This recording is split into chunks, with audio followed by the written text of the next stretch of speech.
Astaghfirullah al-azim alladzi la ilaha illa huwa al-hayyul qayyum wa atubu ilaih ila hadratin nabiyil mustafa rasulillah sallallahu alaihi wasallam wa ala alihi wa sahbihi wa azwajihi wa dzurriyyatihi wa ahli baitihi al-kiram wa khususan ila ruhi Syekh Safi Rahman al-Mubarak Firi sirin nabi wa aril nabi wa ila hadratin nabi al-fatihah a'udzu billahi minasyaitonir rajim bismillahirrahmanirrahim alhamdulillahirabbil alamin arrahmanir rahim maliki yaumiddin iyyaka na'budu wa iyyaka nasta'in ihdinas siratal mustaqim siratal ladzina an'amta 'alaihim ghairil maghdubi 'alaihim waladdallin amin.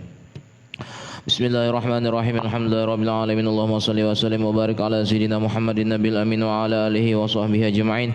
Subhanaka la ilma lana illa ma 'allamtana innaka antal alimul hakim. Rabbi shrah li sadri wa yassir li amri wahlul 'uqdatam min lisani yafqahu qawli wa la hawla wa la quwwata illa billahil aliyil azim.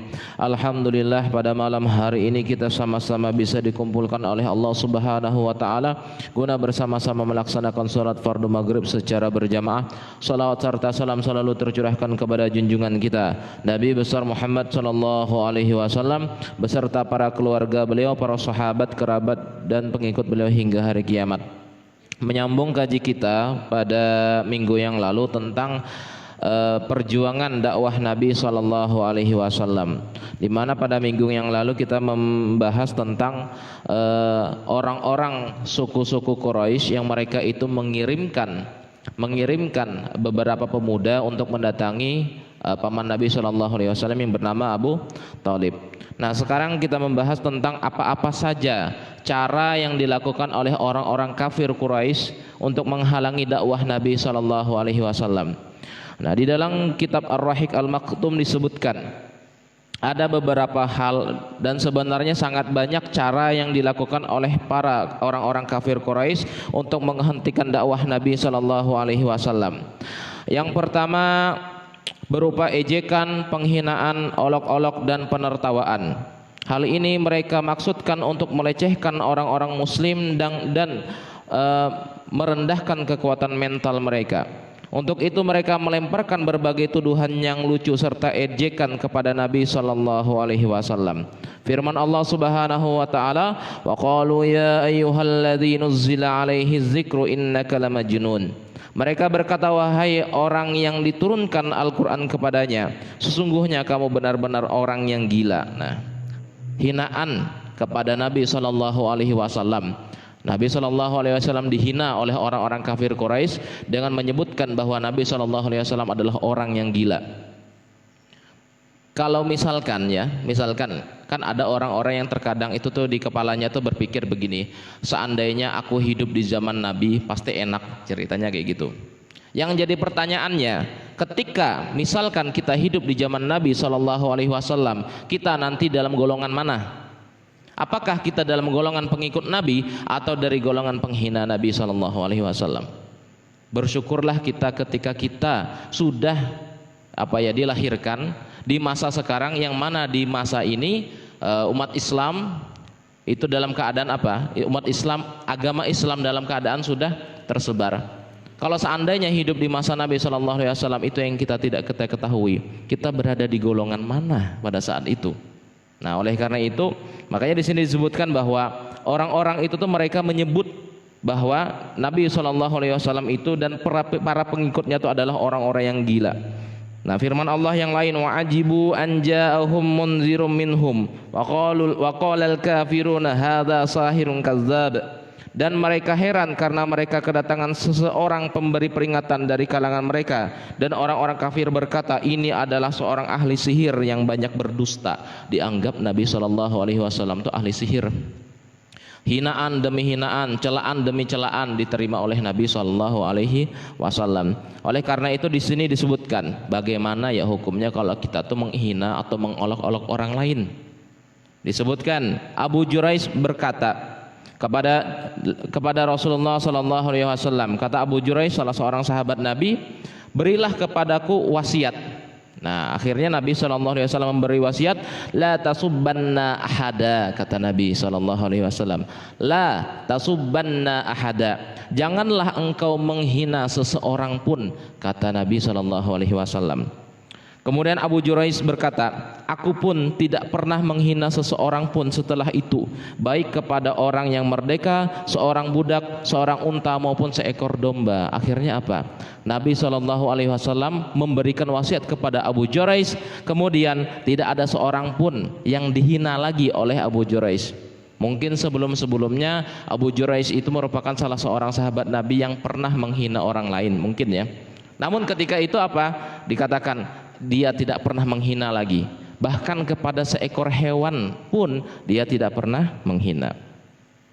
Di dalam riwayat Abu Daud disebutkan, jika ada seseorang yang menghinamu dan mempermalukanmu dengan sesuatu yang ia ketahui ada padamu, maka janganlah engkau membalasnya dengan sesuatu yang engkau ketahui ada padanya. Akibat buruk biarlah ia yang menanggungnya. Hadis riwayat Abu Daud. Nah, di sini disebutkan bahwa hadis Nabi SAW, ketika kita dihina orang lain, apakah kita balas hinaan tersebut dengan hinaan? Tidak. Kata Nabi SAW, jangan dibalas. Ketika engkau membalas, engkau bukannya mendapat pahala, engkau malah mendapatkan dosa. Kita dihina misalkan, ada orang menghina, menghujat, memfitnah, sampai mengata-ngatai kita yang luar biasa. Jangan dibalas hinaannya itu, jangan, biarkan saja. Biarkan saja, urusan dosa nanti tanggung jawab dia dengan Tuhan. Selama kita tidak memberi maaf, misalkan kita tidak memberi maaf, itu urusan dia nanti dengan Tuhan, tanggung jawab nanti di hari kiamat. Nah, caranya seperti apa? Biarkan saja, itu urusan dia nanti dengan Tuhan. Makanya kalau para alim ulama, makanya hati-hati ya, kalau para alim ulama itu ketika mereka dihina oleh orang lain, mereka yang mereka katakan apa? La haula wala quwata illa billah. Pasti seperti itu. Ya Allah, aku menyerahkan kepadamu, aku dihina, aku menyerahkan kepadamu. Ketika seorang ulama sudah memasrahkan semuanya kepada Allah, tunggu. Itu bahaya sudah. Ketika ulama itu sudah pasrah, sudah artinya apa? Ya Allah, aku tidak bisa berbuat apa-apa, engkau yang harus berbuat. Itu pernah terjadi ketika di zaman Imam Ahmad bin Hambal. Waktu itu beliau difitnah kan? Artinya begini, di zaman Imam Ahmad bin Hambal atau Imam Hambali, itu pada saat itu ada ajaran sesat yang menjadi ajaran resmi di ajaran resmi di kerajaan, yaitu ajaran Mu'tazilah namanya. Sebelum lahirnya Ahlus Sunnah wal Jamaah sebagaimana yang kita yakini sekarang kan ada namanya ajaran Mu'tazilah, di mana ajaran Mu'tazilah itu adalah ajaran mengutamakan akal daripada dalil.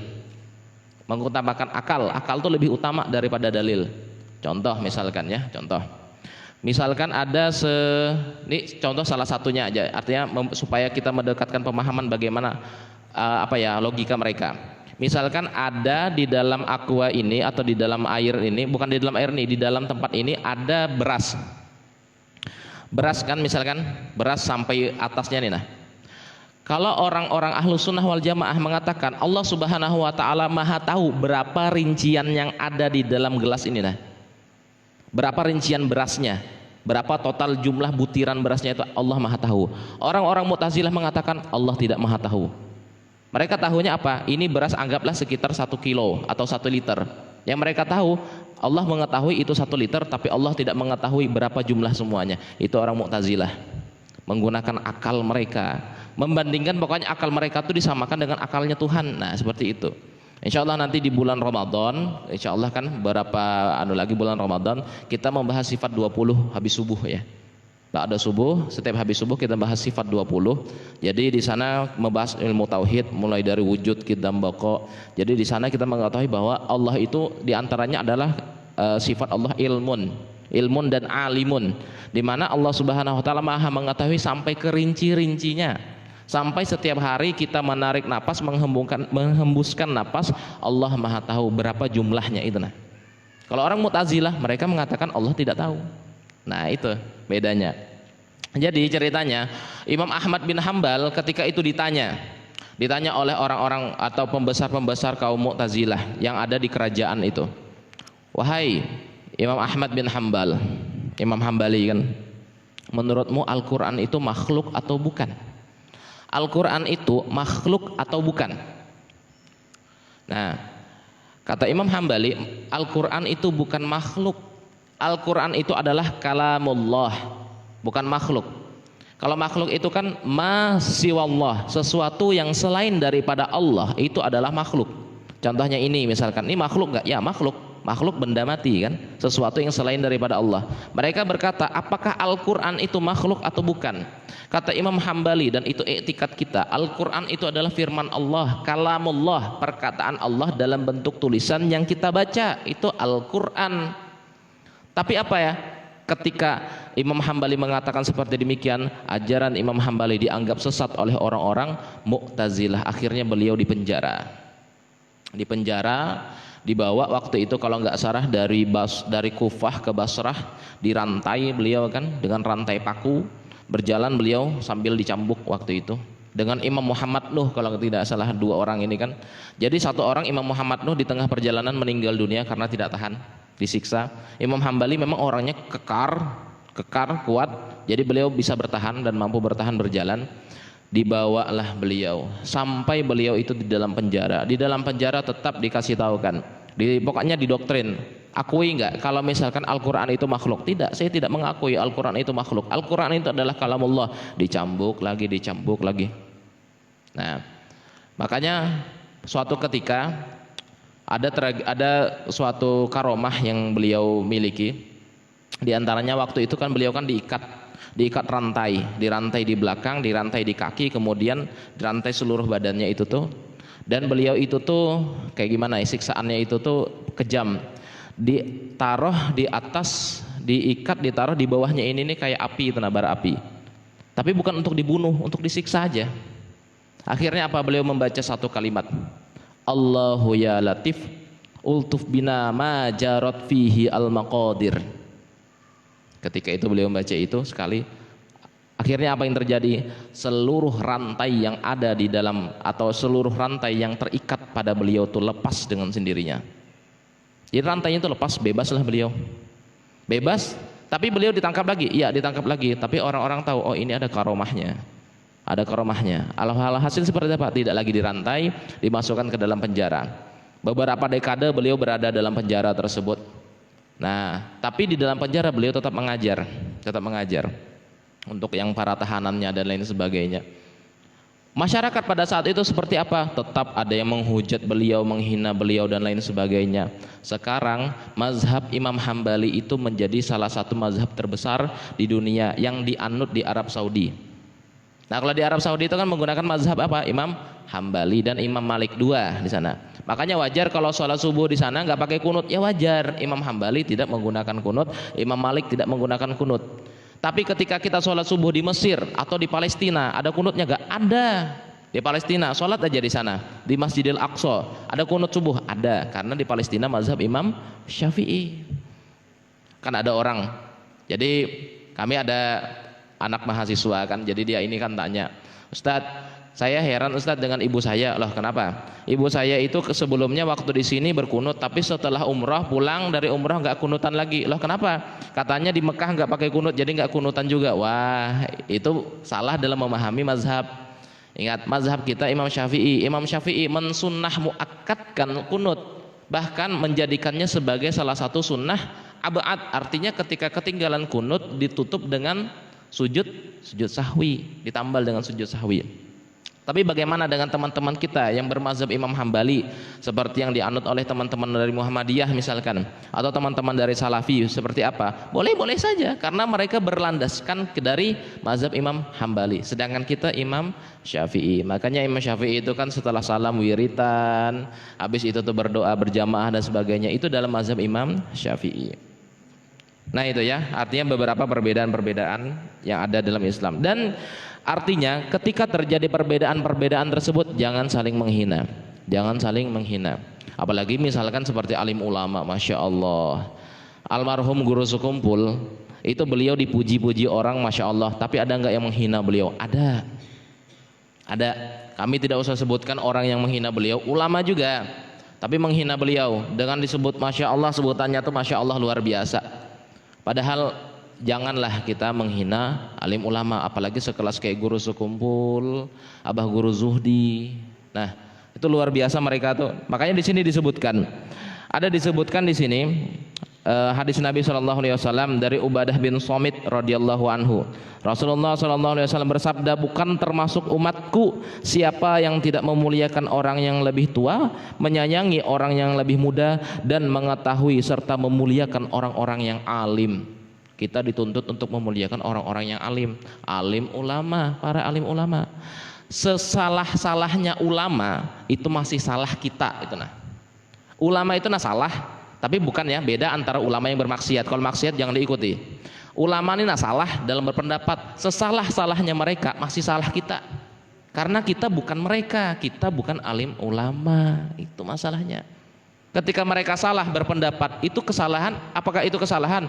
Ijtihad mereka, apabila salah mendapatkan satu pahala. Salah itu ijtihad ulama. Salah mendapatkan satu pahala, benar mendapatkan dua pahala. Nah, ini terjadi salah satunya apa? Ada golongan tertentu yang berpendapat seperti mazhab Imam Hanafi ya. Mazhab Imam Hanafi itu kan terkenal di India. Di India. Mazhab Imam Hanafi ini nih unik Pak. Mereka itu seperti ini. Tidak terlalu banyak dalam menggunakan hadis dalam mengambil hukum. Menggunakan hadis tidak terlalu banyak karena Imam Hanafi itu tuh tinggalnya di wilayah di mana di kota mereka itu di daerah, kalau tidak salah daerah apa ya? Lupa kami nama tempat daerahnya. Nah, di sana itu tuh banyak beredar hadis palsu sehingga pada masa beliau mengambil keputusan itu berdasarkan apa? Ijtihad istinbatiyah namanya. Istinbatiyah yang mereka mengambilnya itu bukan dari hadis tapi dengan analogi. Makanya sangat wajar, contoh ya. Di dalam mazhab Imam Syafi'i misalkan kita mewakafkan tanah. Kita mewakafkan tanah yang sudah diwakafkan tidak bisa dialih fungsikan. Tanah diwakafkan untuk masjid.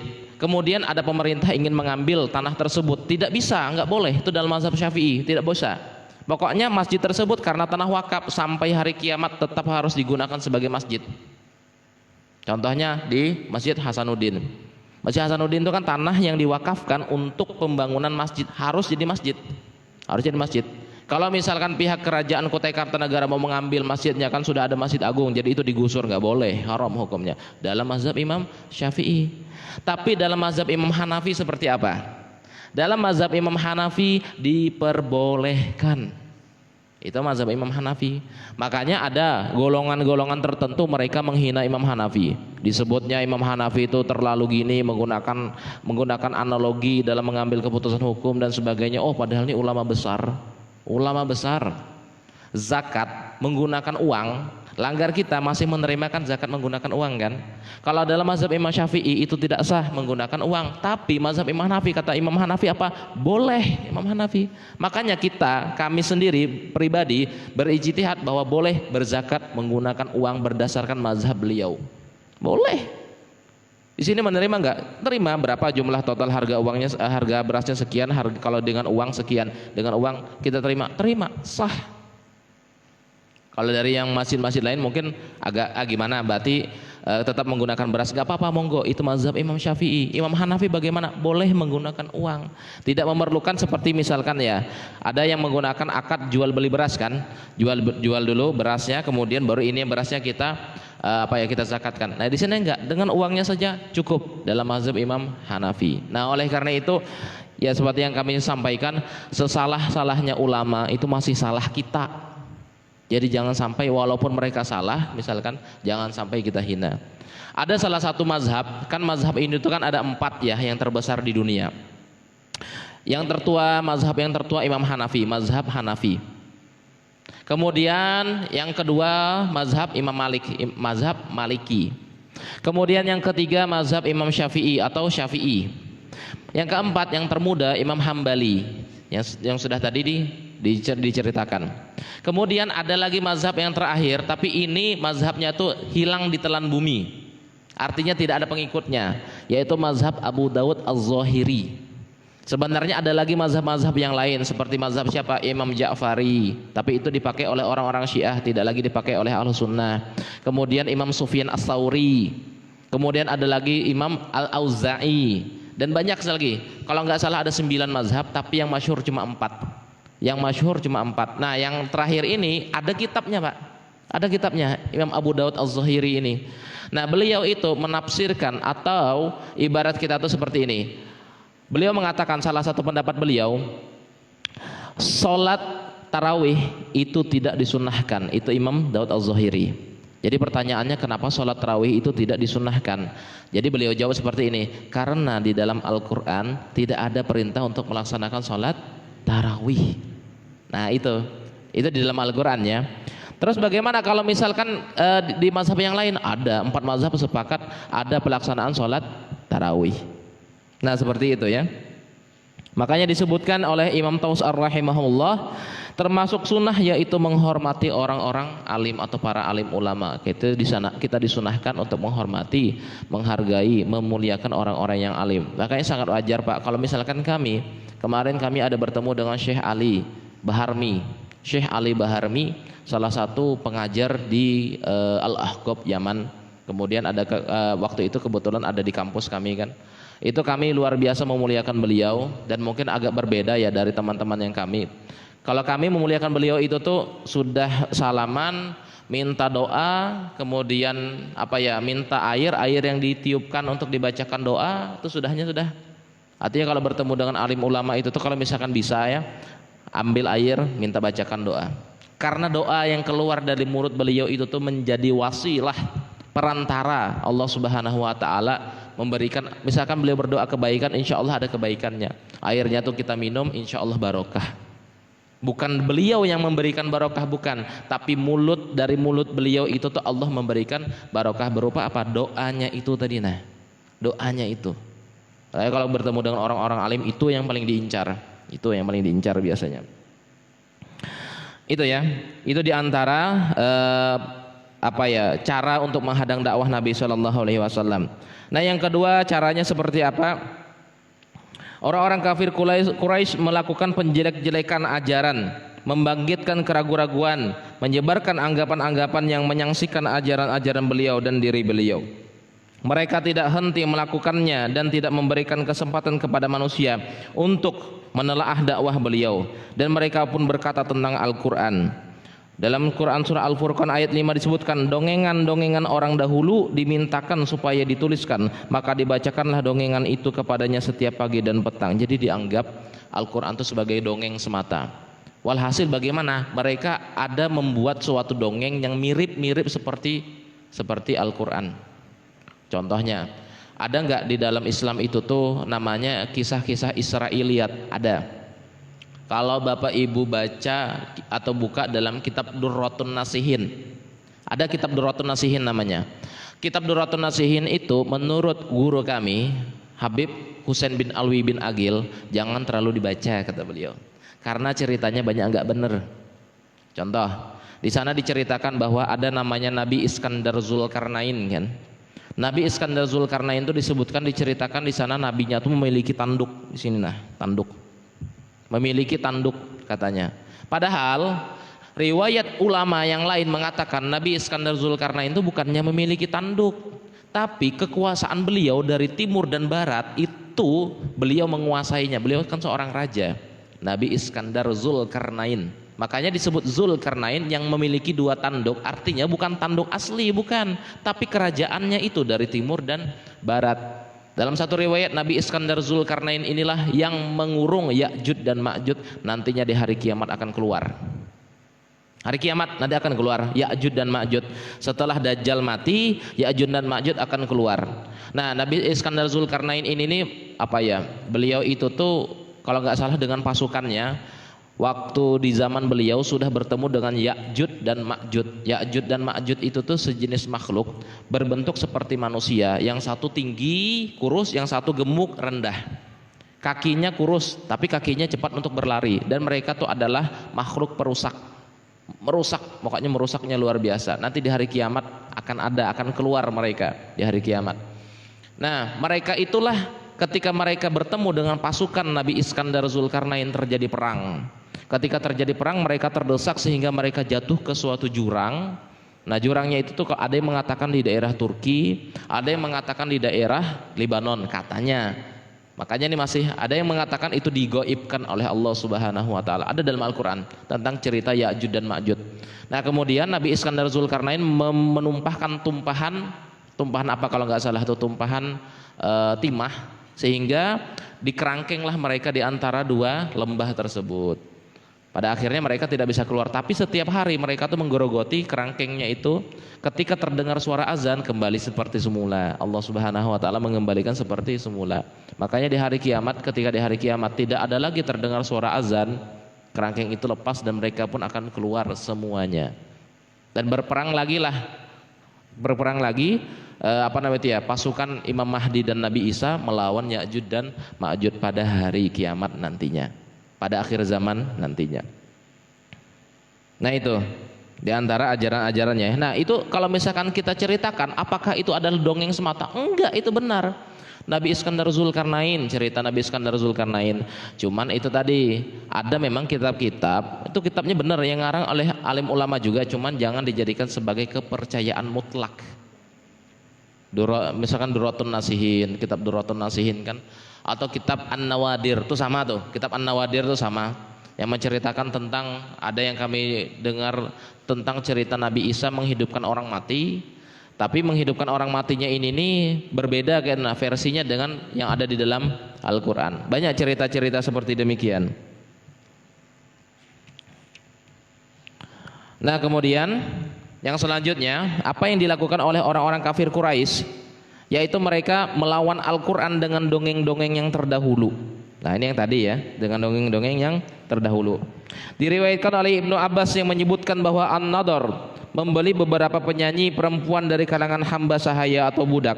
Selagi ada seorang laki-laki yang menyatakan tidak ingin mendengar apa yang disampaikan oleh Nabi SAW, maka dia menghadiahkan seorang penyanyi itu kepadanya dan siap melayaninya, menyiapkan makan dan minum dan menyanyikan untuknya dengan tujuan agar tidak ada condong kepada Islam. Tentang hal ini Allah Subhanahu wa taala berfirman, "Wa minan nasi may yashtari lahwal hadisi liyudilla an sabilillahi bighairi ilm."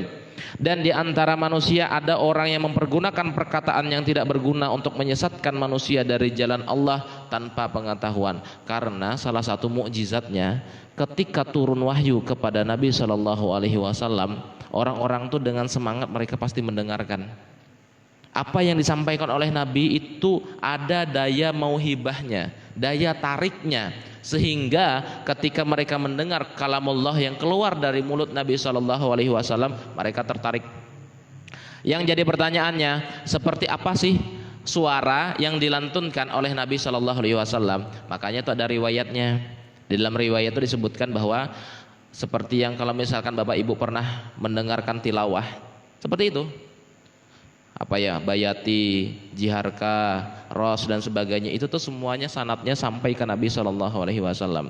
Makanya orang-orang yang ikut tilawah itu tuh sebenarnya apakah itu tidak berdasarkan atau tidak bersumber dari Nabi? Semuanya bersumber dari Nabi SAW yang tilawah itu. Nah, makanya dan salah satu riwayatnya disebutkan salah satu bacaan atau salah satu nada yang disukai oleh Nabi adalah nada Jiharka.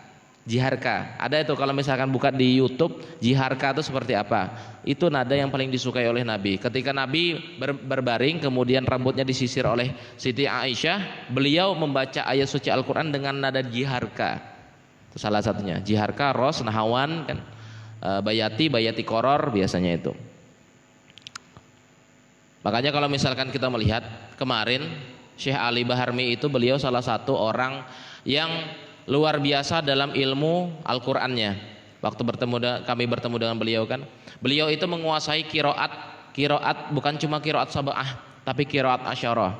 Kalau kita kalau kita terkadang kan kayak gini kan, ada orang yang membaca misalkan Ar-Rahmanir Rahim Maliki Yaumiddin, yang kedua Maliki Yaumiddin, ma-nya panjang atau pendek. Nah, di dalam qiraat Imam Hafaz, ma-nya itu bisa panjang, bisa pendek. Nah, di dalam kitab Samsul Munirah disebutkan yang afdolnya pada rakaat pertama dibaca panjang, Maliki Yaumiddin. Rakaat kedua dibaca pendek, Maliki Yaumiddin. Itu yang afdol. Tapi bagaimana kalau kita membaca dua-duanya? Itu panjang, lebih utama lagi. Jadi wajar aja Maliki Yaumiddin yang di surah Al-Fatihah itu dibaca panjang. Nah, ada juga yang membaca Shiratal ladzina an'amta 'alaihim ghairil maghdubi 'alaihim waladdallin. Ada seperti demikian. Nah, itu kalau nggak salah qiraatnya Ibnu Abbas kalau nggak salah, kalau tidak salah. Nah, apakah itu boleh? Boleh kalau kita pernah belajar. Ada pelajarannya, itu luar biasa susah, Pak. Luar biasa susah. Kami pernah belajar waktu itu sekitar 7 kali pertemuan KO sudah. Nggak paham. Karena itu kita harus menguasai bahasa Arabnya dulu. Bahasa Arabnya, wazannya, baru kita bisa. Kalau sembarang ikut-ikutan nggak bisa. Nah itu ya. Nah kemudian yang terakhir apa? Apa nih? Nah, cara untuk menghadang dakwah Nabi Shallallahu Alaihi Wasallam yaitu berupa menyodorkan beberapa bentuk penawaran, sehingga dengan penawaran itu mereka berusaha untuk mempertemukan Islam dan orang-orang jahiliyah di tengah-tengah mereka. Makanya salah satunya disebutkan diriwayatkan bahwa Ibnu Ishaq dengan sanadnya berkata, selagi Rasulullah SAW sedang tawaf di Ka'bah, beliau berpapasan dengan Al-Aswad bin Al-Muttalib bin Aswad bin Abdul Uzza. Mereka berkata, wahai Muhammad, kesinilah, kami mau menyembah apa yang engkau sembah, dan engkau juga harus menyembah apa yang kami sembah, sehingga kita bisa saling bersekutu atau bekerja sama dalam hal ini. Jika apa yang engkau sembah ternyata lebih baik dari apa yang kami sembah, maka kami boleh melepas apa yang seharusnya menjadi bagian kami. Dan jika apa yang kami sembah ternyata lebih baik daripada apa yang engkau sembah, maka engkau harus melepaskan agamamu. Lalu Allah Subhanahu wa taala menurunkan surah Al-Kafirun. Nah, di sini. Surah Al-Kafirun. Qul ya ayyuhal kafirun la a'budu ma ta'budun. Aku tidak menyembah apa yang kamu sembah, wala antum a'biduna ma a'bud, dan engkau tidak menyembah apa yang aku sembah. Tidak ada yang kayak gitu. Aku menyembah kamu juga menyembah aku. Nah, mohon maaf dikata, orang-orang liberal itu seperti itu pikirannya. Misalkan hari ini dia apa? Sholat di masjid. Ketika hari Minggu apa? Ibadah di gereja. Nah itu. Ketika hari Rabu sore dia ngapain? Ibadah di pura. Padahal agamanya apa? Islam. Katanya apa? Kan Islam tuh apa, itu semua agama itu adalah benar. Nah ini nih orang yang sesat seperti ini nih. Hati-hati. Itu ada nggak? Ada, Pak. Di Samarinda ada nggak? Ada. Kami tahu orangnya. Hati-hati, hati-hati betul. Ini ajaran-ajaran yang kayak gini sudah berani menampakkan dirinya ke permukaan, makanya kita isi apa ya, moral kita, agama kita dengan selalu mengikuti pengajian-pengajian. Mereka tuh yang diincar tuh anak-anak kita, Pak. Anak-anak mulai dari anak-anak SMA, dibikin mereka tuh bingung dulu dengan agamanya. Ketika sudah bingung baru nah ini solusinya, ceritanya kayak gitu. Anak-anak SMA apalagi yang bagian-bagian umum di umum-umum SMA, kuliah misalkan di universitas yang umum misalkan. Nah, itu yang diincar mereka. Hati-hati, Pak. Hati-hati. Makanya oleh karena itu apa? Pondasi itu paling utama. Anak-anak itu pondasi itu paling utama. Ketika mereka sudah tahu, oh ternyata Islam seperti ini yang benar. Yang lain tuh ketika sudah yang lain masuk, ditolak mereka sudah. Sudah, kamu sesat, aku ada ajaran agama yang benar yang aku pelajari. Nah, seperti itu. Nah itu Pak ya, artinya masing-masing kita jaga diri dari ajaran-ajaran yang sesat dan menyesatkan. Insya Allah nanti di minggu yang akan datang kita akan membahas lagi, karena ini bulan Maulid sudah berakhir, kemungkinan besar kita nanti ganti kitab. Kemarin kan kita menggunakan kitab Nurul Yakin dan Ar-Rahiq Al-Maktum. Kemudian nanti kita akan kembali lagi ke dalam kitab yang Hidayatus Salikin, kita tamatkan dulu, baru nanti kita membahas kitab yang lain. Insya Allah nanti kalau di Isra Mi'raj atau bulan Isra Mi'raj nanti kita juga akan membahas lagi tentang kitab Anwarul Bahiyah tentang Isra Mi'raj Nabi Shallallahu Alaihi Wasallam. Jadi cabut-cabut aja nih Pak kitabnya, Pak. Jadi enggak langsung satu kitab itu habiskan, cabut-cabut aja kita. Kemudian minta bacakan doa selamat dan tolak bala keluarga Haji Suyanto sekeluarga. Ila hadratin Nabi Mustafa Rasulullah sallallahu alaihi wasallam wa ala alihi wasallam kiram, khususan ila Haji Suyanto wa ahlihi. سيدنا النبي وعلى النبي لا حضرة النبي الفاتحة. أعوذ بالله من الشيطان الرجيم. بسم الله الرحمن الرحيم. الحمد لله رب العالمين الرحمن الرحيم مالك يوم الدين. إياك نعبد وإياك نستعين اهدنا الصراط المستقيم صراط الذين أنعمت عليهم غير المغضوب عليهم ولا الضالين آمين. آمين. الله بسم الله الرحمن الرحيم. الحمد لله رب العالمين والصلاة والسلام على أشرف الأنبياء والمرسلين سيدنا مولانا محمد النبي الأمين وعلى آله وصحبه أجمعين. اللهم صل وسلم على سيدنا محمد طب القلوب ودوائها وعافية الأبدان وشفائها ونور الأبصار وضيائها وقوت الأرواح غذائها وعلى آله وصحبه وسلم. اللهم صل وسلم على سيدنا محمد صلاة تنجينا بها من جميع الأحوال والآفات وتقضي لنا بها جميع الحاجات وتطهرنا بها من جميع السيئات وترفعنا بها إنك على الدرجات وتبلغنا بها أقصى الغايات من جميع الخيرات في الحياة وبعد الموت إنك على كل شيء قدير. اللهم إنا نسألك سلامة في الدين وعافية في الجسد وزيادة في العلم وبركة في الرزق وتوبة قبل الموت ورحمة عند الموت ومغفرة بعد الموت. اللهم هون علينا في سكرات الموت والنجاة من النار والعافية من الحساب خصوصا إلى حج الصيام وأهله. اللهم ادفعنا عنا الغلا والبلاء والوباء والزنا والربا والفحش والمنكر والسيوف والمختلفة والشدائد والمحن وسوء الفتن والطاعون ما ظهر منها وبطن عن بلدنا إندونيسيا هذا خاصة وعن سائر البلدان المسلمين كافة عامة إنك على كل شيء قدير. اللهم يسر لنا أمورنا واشرح صدورنا ونور قلوبنا واختم بالصالحات أعمالنا يا أرحم الراحمين. ربنا هب لنا من أزواجنا وذريتنا قرة أعين واجعلنا للمتقين إماما. ربنا آتنا من لدنك رحمة وهيئ لنا من أمرنا رشدا. ربنا آتنا في الدنيا حسنة وفي الآخرة حسنة وقنا عذاب النار. صلى الله على سيدنا محمد وعلى آله وصحبه وسلم والحمد لله رب العالمين. فيا أيها الراجون منه شفاعة صلوا عليه وسلموا تسليما. اللهم صل وسلم وبارك عليه وعلى آله. الحمد لله.